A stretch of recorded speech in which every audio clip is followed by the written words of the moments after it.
Oh, let's talk about it. Carcassi, Etude No. 2. Very cool sounding tune right there. Very cool sounding tune that helps you get the fingers going, especially this whole thing.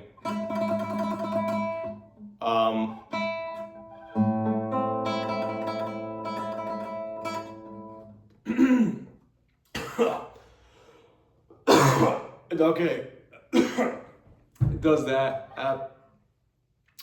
on every chord, right? It does the same right hand thing.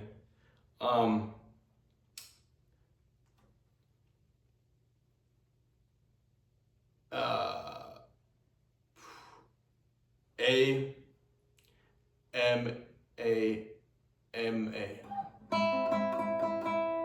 Okay, so like ring finger, middle finger, pointer finger, pointer finger.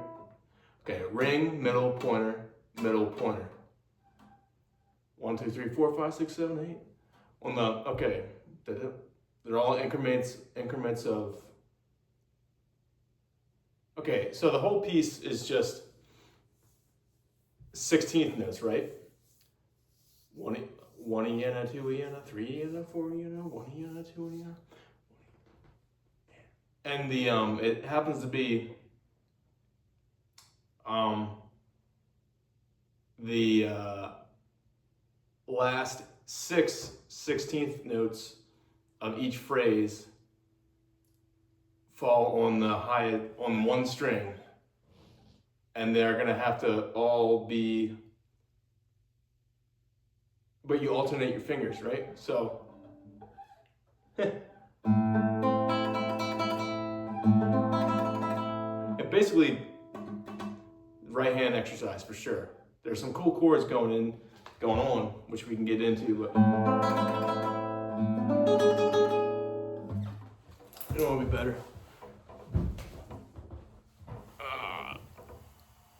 Okay.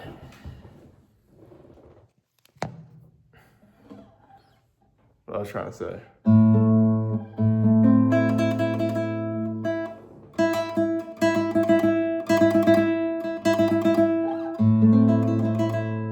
Okay, but these are all like free strokes, meaning that, at least I'm doing all free strokes, meaning that your fingers go off into the air instead of a rest stroke. A rest stroke would be where your finger going, middle finger going off, resting on the B string. This is rest stroke, free stroke. Okay.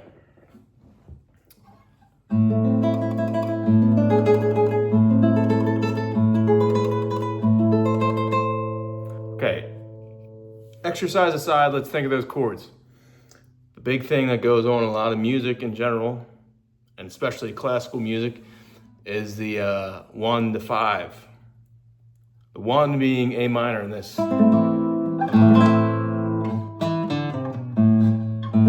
So we're in A minor. And the 5 being E major. It's a big pull. So E major wants to go back to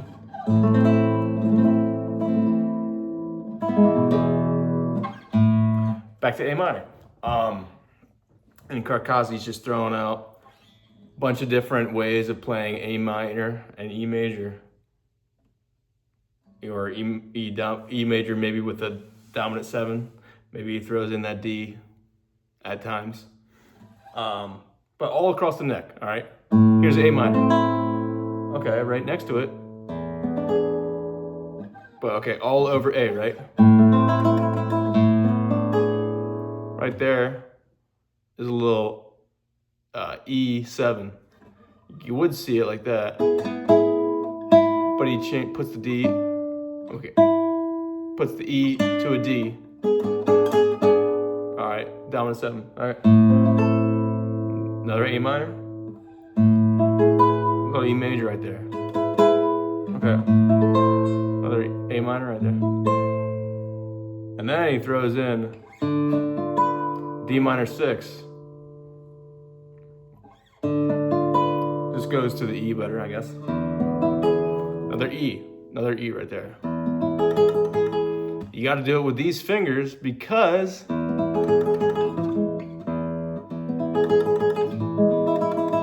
it sets up that chord better. I mean,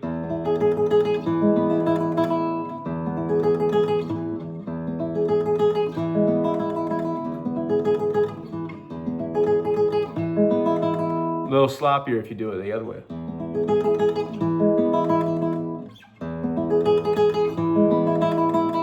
Okay, little things, right?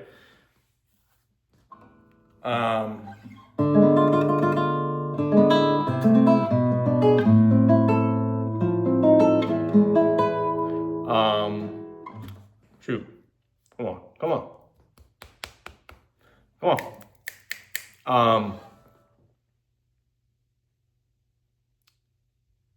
All right, if I say one more time, the video's done.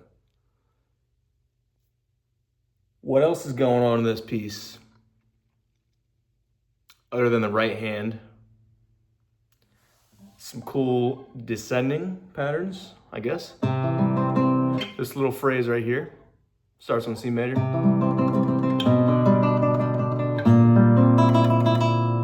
Okay, what's going on? C major to the 5, 1 to 5 right there. That's a G chord, so C to G, 1 to 5. Great. And then the bass line wants to keep going, so why not? Let's do a B flat over C. A C over B flat, my bad. Basically a C chord. But instead of having that C in the bass, we put a B flat.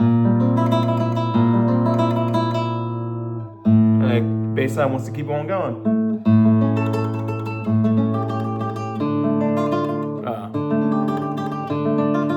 So we just had bass line. Back down. More. And then little D, this is really cool.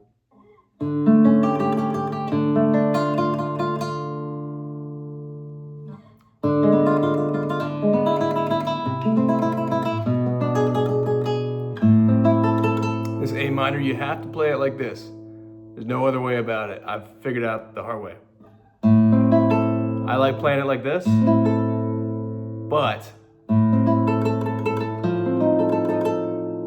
it sets up the next chord like that. Okay. It sets up that F7. If you were to do it like this, see, it's jumping around too much.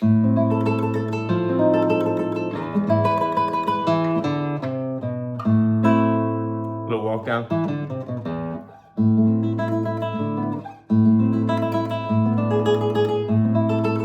You can do it there.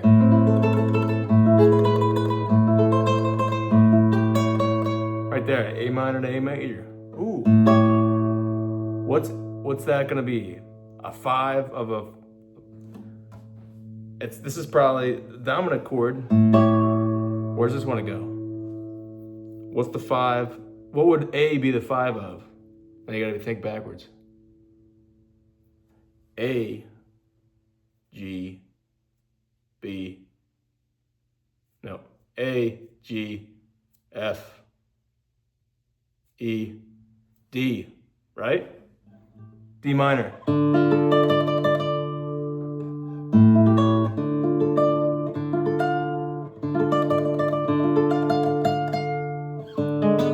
It's a cool part.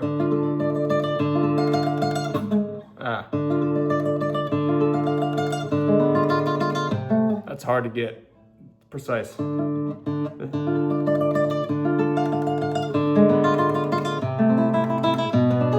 Another thing, that's one thing to talk about, okay.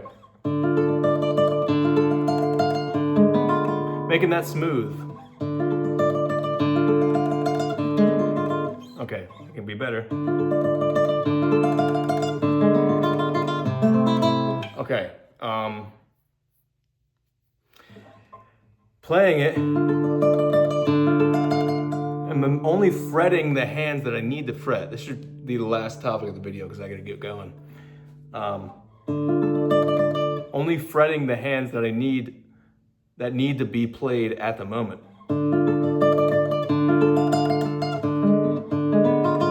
Okay, because we're gonna arpeggiate this chord, right? Little D diminished thing. D diminished 7. One thing about diminished 7s chords is you can take them same shape, move it 3 frets up, 3 frets up. They're the same 4 notes. Oh.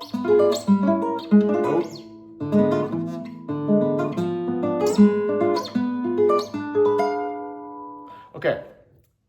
Only fretting what you need to fret. Yeah, that's a big jump. And to make it not so, make it smooth, I'm going from this chord to this chord, right?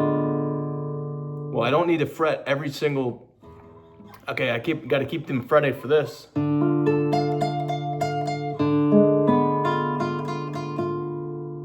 For this chord, right? This is making sense. All right, right there. What I'm trying to say is, only put down the fingers that need to be played at that time. So I don't need to put both my fingers down. I just need to have the D, just play the open D. I don't need a finger right there. Okay, I need my pointer finger at that time when I get to that. Okay, and then I'm getting to my B string, and then that's time to put the middle finger down. It doesn't have to be like this, all down at the same time. We're not doing this. We're doing the arpeggio so we can cheat a little bit. And so.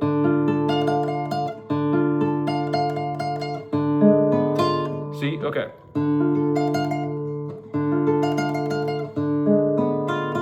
I set this one up, and then the middle finger slowly, okay, it's time to go on.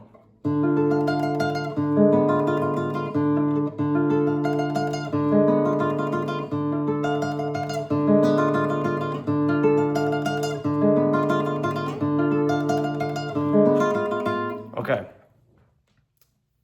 Great piece of music. I gotta get going. Carcassi, Etude No. 2, yeah.